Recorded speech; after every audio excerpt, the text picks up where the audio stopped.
Assalamualaikum warahmatullahi wabarakatuh.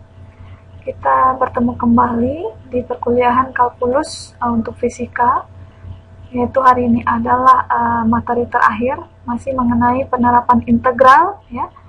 Tapi hari ini kita akan bahas mengenai kerja dan momen pusat massa ya. Artinya inilah yang sangat berhubungan dengan fisika ya.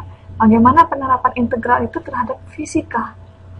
Nah, oke, kita langsung saja masuk ke yang pertama ya, mengenai kerja. Kerja ini juga kita sebut sebagai usaha ya, artinya adalah suatu besaran yang berasal dari gaya yang diberikan pada benda sehingga benda tersebut dapat berpindah atau berubah posisinya. Nah, misalkan ini ada seseorang yang mengangkat box ya sejauh 2 meter. Artinya dia sudah melakukan usaha ya, sebesar apa? Sebesar berapa gaya yang diberikannya terhadap benda ya. Atau juga sama dengan gaya yang dialami benda terhadap gravitasi ya. Gaya berat benda tersebut dikali berapa perpindahannya. Nah, kerja yang dilakukan untuk menggerakkan benda dari A ke B misalkan gitu ya, akan diberikan oleh persamaan berikut ya. Artinya kita sangat menggunakan persamaan limit ya atau integral dari fungsi gaya itu. F ini gaya.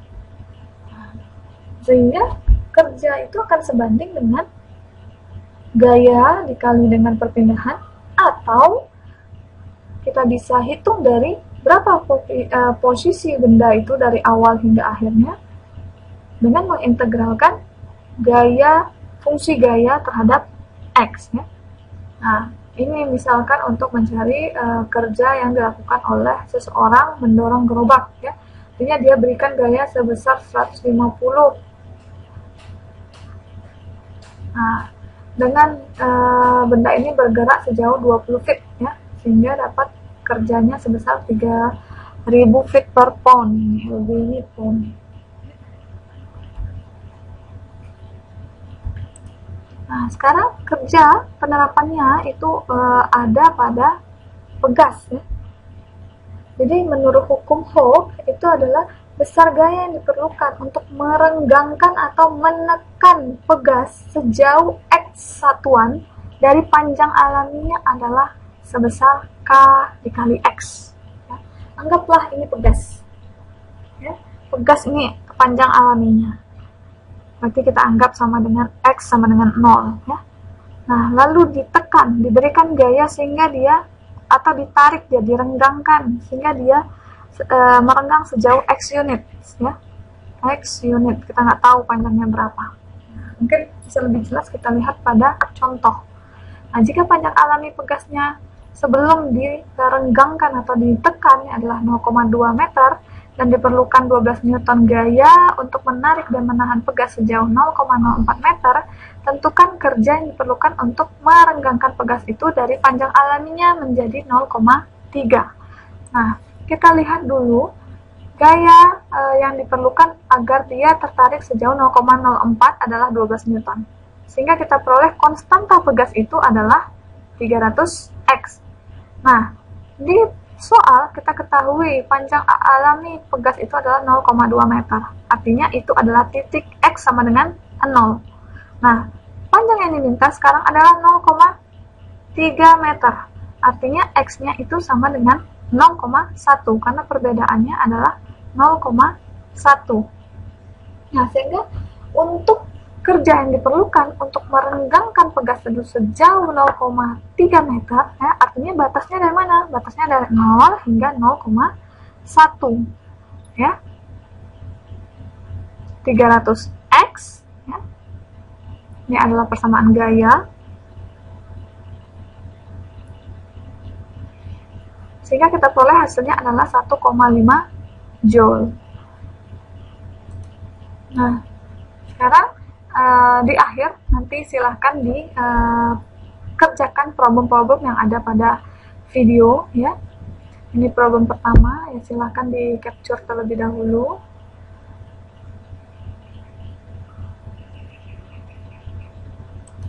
Selanjutnya, ini adalah problem kedua. Silahkan di capture.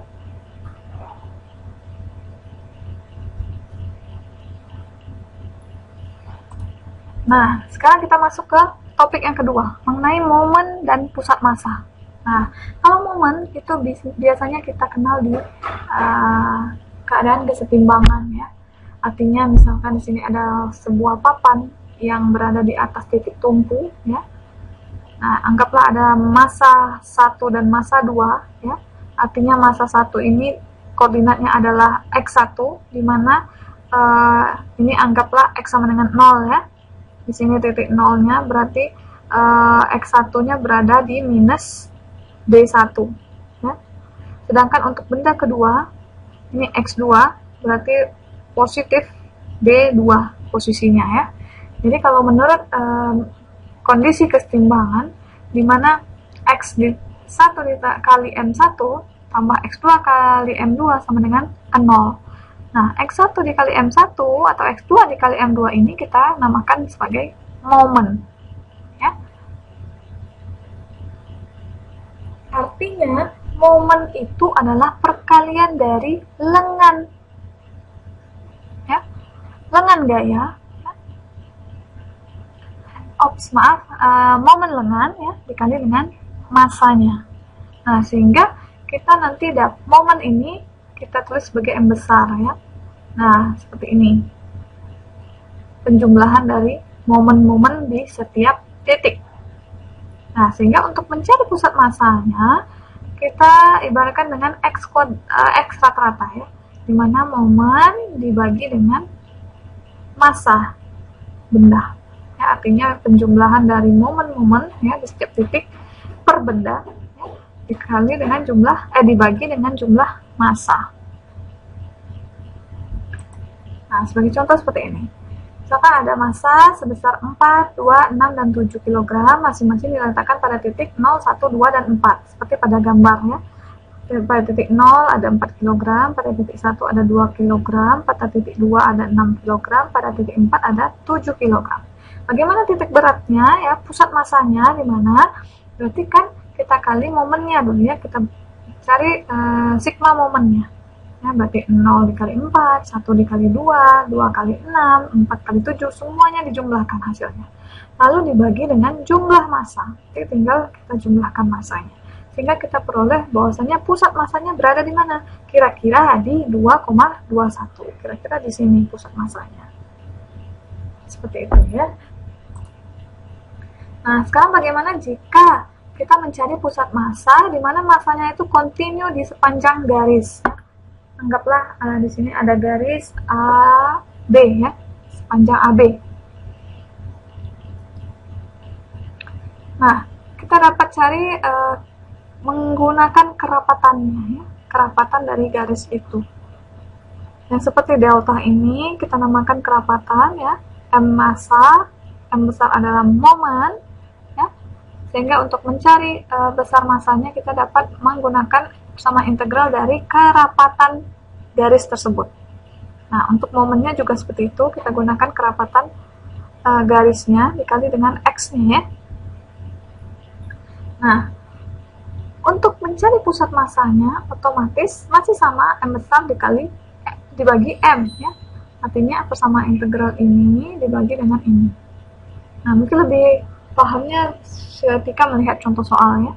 Misalkan ada kepadatan, artinya massa jenis lah ini. Delta X sepotong kawat di titik yang terletak X cm dari salah satu ujungnya adalah 3X kuadrat gram per cm. Tentukanlah pusat massa kawat antara X sama dengan 0 dan X sama dengan 10. Nah, artinya ini adalah kerapatannya ya. Nah, kita mau cari pusat massa antara 0 hingga 10. Pusat massanya ada di mana kira-kira? Nah, kita gunakan persamaan integral ya, sehingga kita peroleh hasilnya adalah 7,5 cm. Nah, berarti kira-kira di sini pusat massanya. Seperti itu ya, kira-kira caranya. Nah, sekarang kalau massanya itu tersebar pada bidang seperti ini. M1, M2, M3, M4, M5 ya. Nah, momennya masih sama, tapi yang dilihat adalah momen terhadap sumbu Y dan momen terhadap sumbu X. Nah, yang mana-mana saja terhadap sumbu X, ya. Nah, yang perlu diperhatikan nih, XI dikali MI. Berarti kalau untuk sumbu Y yang dikali adalah momen dari XI, titik XI kali MI-nya ya, untuk sumbu Y. Nah, seperti itu. Nah, tapi kalau dari sumbu X, Y-nya yang dikali. Y-nya yang dikali dengan massa. Nah, untuk titik pusatnya juga terbagi atas dua. Titik pusat terhadap sumbu X dengan titik pusat terhadap sumbu Y. Nah, kita gunakan persamaan berikut. Ya. Nah, contohnya seperti ini. Ada 5 partikel yang mempunyai massa 1, 4, 2, 3, dan 5 satuan yang terletak pada titik. Nah, ini titik-titiknya. Nah, berarti yang pertama adalah kita cari pusat massa terhadap sumbu X. Ya. Berarti gunakan dua persamaan yang di belakang. Ya. Coba cocokkan seperti solusi yang Ibu sampaikan ini. Apakah benar hasilnya? Ini ya, nanti akan kita diskusikan jika masih ada kekeliruan. Nah, sekarang jika dia berupa sentroid ya, atau lempengan seperti ini. Nah, di mana kira-kira pusat masanya? Tetapi kalau untuk sentroid itu lebih kita namakan sebagai titik beratnya. Ya. Memang persamaannya agak panjang, tapi intinya ini ya. Intinya ini titik berat untuk lempeng ya. Ada terhadap sumbu X dan ada terhadap sumbu Y. Yang pastinya adalah perhatikan ini, yang mana yang momen X-nya, yang mana yang momen Y-nya ya. Lalu yang mana fungsi F terhadap X dan fungsi G terhadap X-nya ya. Harus diperhatikan karena di sini adalah daerahnya dibatasi oleh dua buah kurva ini. Kira-kira begitu ya caranya. Nah, mungkin bisa perhatikan contoh berikut. Tentukan sentroid daerah titik berat daerah yang dibatasi oleh X pangkat 3 dan akar X. Nah, kalau digambarkan seperti ini. Yang ini adalah akar X ya. Yang ini adalah Y sama dengan X pangkat 3. Nah, ternyata dia bertemu di titik 1.1. Ya, berarti kita harus menggambarkannya terlebih dahulu.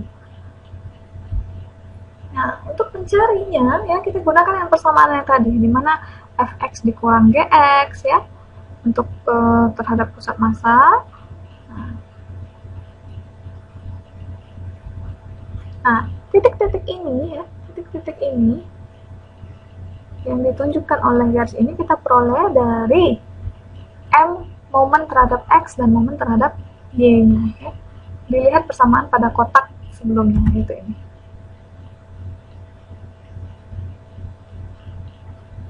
Begitu ya kira-kira.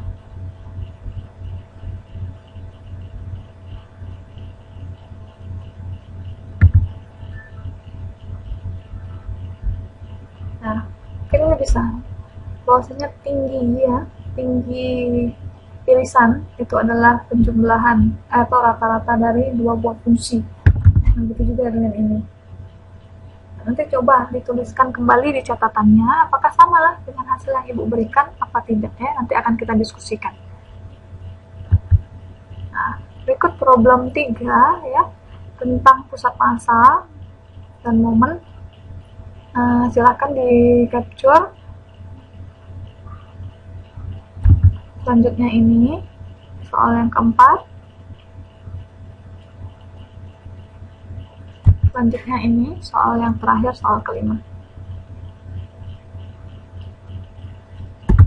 Oke, Ibu rasa mungkin itu saja materi kita hari ini ya, terakhir materi kita dan tentang penerapan integral pada kerja dan momen serta pusat massa ya. Diharapkan mahasiswa dapat memahaminya melalui video kali ini ya. Kalau masih ada yang ingin ditanyakan mungkin bisa kita bahas di dalam WA group kita ya. Oke, itu saja penjelasan dari Ibu akhiri. Assalamualaikum warahmatullahi wabarakatuh.